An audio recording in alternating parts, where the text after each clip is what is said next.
आज मैं जनपद बाराबंकी उत्तर प्रदेश से जनपद में ठगी पीड़ित जमाकर्ता परिवार संगठन के द्वारा इस जनपद के तमाम निवेशकों और कार्यकर्ताओं के द्वारा ठग कंपनियों में पैसा डिपॉजिट कराया गया और लोगों को भुगतान नहीं दिया जा रहा है। आज 24/2/25 को 177 दिन का अनिश्चितकालीन अनशन जारी है, जो 1 सितंबर से लगातार चल रहा है। इस जनपद के तमाम जनप्रतिनिधियों के द्वारा गरीब लोगों के लिए राज्य सरकार और भारत सरकार की तरफ से तमाम संवेदनाएं, तमाम घोषणाएं की जाती हैं, लेकिन ना तो इस जनपद का सांसद जो कांग्रेस पार्टी से और समाजवादी पार्टी से समर्थित है, माननीय तनुज पूनिया जी, इन्होंने भी तमाम आश्वासन देने के बाद भी इन पीड़ितों के लिए कोई ठोस आधार केंद्रीय सरकार से निवेशकों के हित में नहीं करा, जबकि भारत सरकार की बर्ड्स एक्ट 2019 को जो नियमावली है उसके अंतर्गत ये पीड़ित लोग मांग करते हैं कि हमारा 2 गुना से 3 गुना ब्याज के साथ भुगतान कराया जाए, लेकिन हमारे राज्य की सरकारें और जिला प्रशासन पूर्ण रूप से उदासीनता दिखा रहा है और ना जाने कितने देश के निवेशक मौत को गले लगा चुके हैं, लेकिन ये हमारे जनप्रतिनिधि आंख बंद किए बैठे हैं।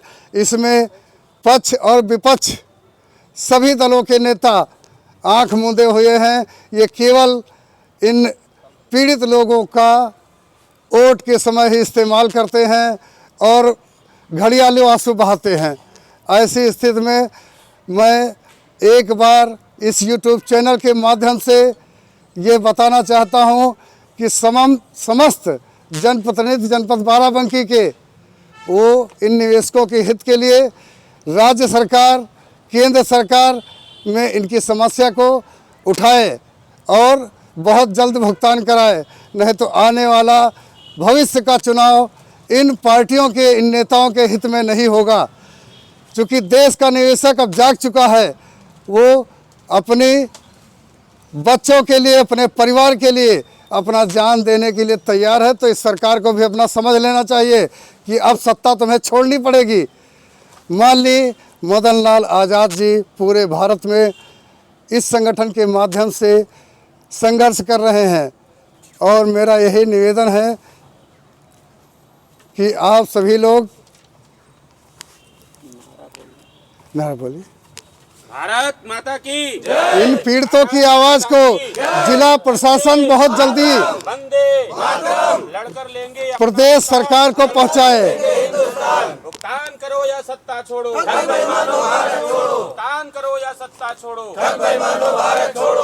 बर्ड्स कानून सुनिश्चित करो, बर्ड्स कानून सुनिश्चित करो, हमारा पैसा वापस करो, निवेशक एकता। जिला प्रशासन को मैं अवगत करा रहा हूं कि इस YouTube चैनल, चूँकि राष्ट्रीय मीडिया भारत की सरकार ने और इन कंपनियों के ठगों ने खरीद रखी है।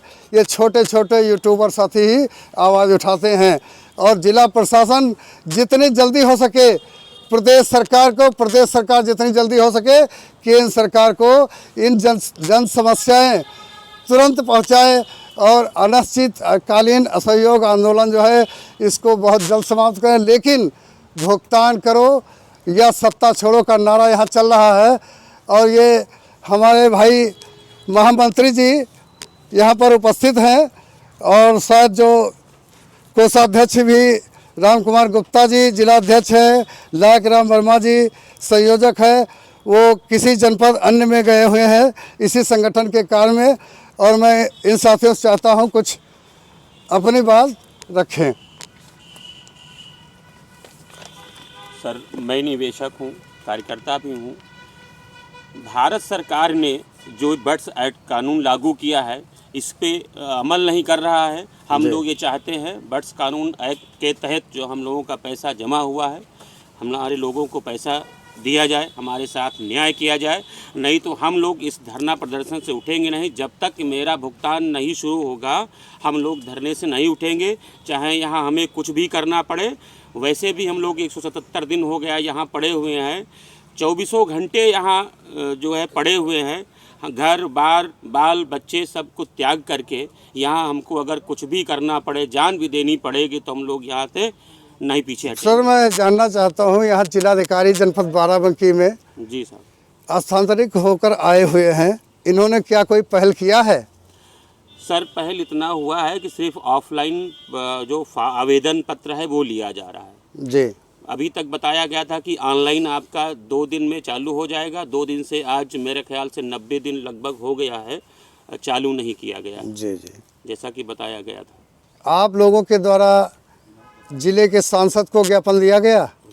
जी सर जी, ज्ञापन दिया गया है। 28 को हमारा बड़ा प्रोग्राम है जी जिसमें हम लोग शासन को दे दिया है रोड जाम करने के लिए। जी संगठन के तहत वो चीज़ें दी गई हैं, जी, लिखित जी। में दे दिया गया है। सर 28 को बड़ा प्रोग्राम होगा। सर इस क्षेत्र में नगर में विधायक समाजवादी पार्टी के हैं सुरेश यादव जी, क्या आप लोगों ने इस पीड़ित संगठन ने संपर्क किया है? सर उनसे भी संपर्क किया गया है, इन्विटेशन दे दिया गया है। 28 में उन्होंने बोला है कि क्या कभी उन्होंने विधानसभा में आवाज़ उठाई पीड़ितों के हित में? सर मुझे तो नहीं लगता है उठाई गई है, क्योंकि हमने यदि भी उठाई गई है तो विधायक की प्रशंसा होनी चाहिए पीड़ितों के द्वारा, नहीं तो इसके जिम्मेदार समाजवादी पार्टी भी है जिसका नेतृत्व अखिलेश यादव जी कर रहे हैं। माननीय अखिलेश यादव जी पूर्व मुख्यमंत्री उत्तर प्रदेश हैं और नेता विपक्ष हैं, उनका भी दायित्व बनता है कि इस प्रदेश में पीड़ितों की समस्याओं को हल कराएं। जी सर बिल्कुल। सर मैं एक सवाल और करना चाहता हूं, जी सर। यहाँ पर राज्य मंत्री के कोटे में है माननीय सतीश शर्मा जी, जी क्या आप लोगों ने पीड़ित संगठन ने उनसे कोई संपर्क किया जो भारतीय जनता पार्टी सत्ता पक्ष के हैं? सर उनके से तो संगठन तो खैर संपर्क किया ही है। कुल मिला के हम लोग उन्हीं के क्षेत्र से आते हैं, हमारे सारे क्षेत्रीय लोगों ने उनसे कई बार हम लोगों ने संपर्क किया, मगर उसका कुछ जो है सही सटीक तरीका जो जवाब मिला नहीं। सर माननीय मंत्री जी पूरे उत्तर प्रदेश के मंत्री हैं और राज्य की सरकार से हैं, जो सत्ता में आज विराजमान है, इनका तो पूरा जनपद ही क्या उत्तर प्रदेश है। इन्होंने कोई कभी ऐसा प्लान रखा कि पीड़ितों के हित की कही बात की जिला प्रशासन से या राज्य सरकार में? अब सर संगठन के माध्यम से अगर उन्होंने कोई बात रखी हो तो रखी हो, मगर हमें ऐसा लग नहीं रहा है कि उन्होंने कुछ कहीं समाचार पत्र वगैरह में ऐसा कुछ नहीं कहा है कि हम आपके जो है लिए ये कुछ किए हैं, ऐसा कुछ। तो सर आपकी मेन है मांग बर्ड्स एक्ट 2019 के अंतर्गत भुगतान कराया जाए? जी सर, जैसा कि भारत सरकार ने कानून बनाया है तो उस कानून बनाने वाले ही अगर कानून का पालन नहीं करेंगे जी, तो सर ये कैसे काम चलेगा। और दूसरी चीज़ ये है कि जो यहाँ पे हम लोग छोटे छोटे कार्यकर्ता हैं, भाई हम लोगों के पास बेरोजगारी है, रोजगार नहीं है। तो जब रोजगार नहीं है तो कोई भी संस्था आती, वो भी एक कृषि मंत्रालय भारत सरकार द्वारा रचित योजना पंजीकृत होता है। जी सर, तो इसलिए सर हम लोग काम करने के लिए 2 पैसा करने के लिए होता है। केंद्र सरकार तो पूर्ण रूप से जिम्मेदार है ही, जी सर, चूँकि पूरे भारत में ऐसा कृत्य किया गया है। साथियों मैं आप सभी लोगों को आश्वासन देता हूं कि इस यूट्यूब चैनल पर मैं इस वीडियो को बहुत जल्द डालता हूं और जिला प्रशासन से, राज्य सरकार से, यहाँ के जनप्रतिनिधियों से अनुरोध और अपील करता हूं कि पीड़ितों की समस्या को अविलंब हल कराने का प्रयास करें और पीड़ित दर दर की ठोकरें खाते हुए न जाने कितने सालों से पूरे भारतवर्ष में अपना जान माल असुरक्षित करते हुए पूरे परिवार में तबाही मची हुई है। इन्हीं बातों के साथ मैं अपनी बात समाप्त करता हूं और आप लोग अपना धरना प्रदर्शन संगठित होकर लड़ते रहे, जारी रहे, जब तक भारत की सरकार भुगतान नहीं करा देती है। इन्हीं बातों के साथ मैं अपनी बात समाप्त करता हूं। धन्यवाद।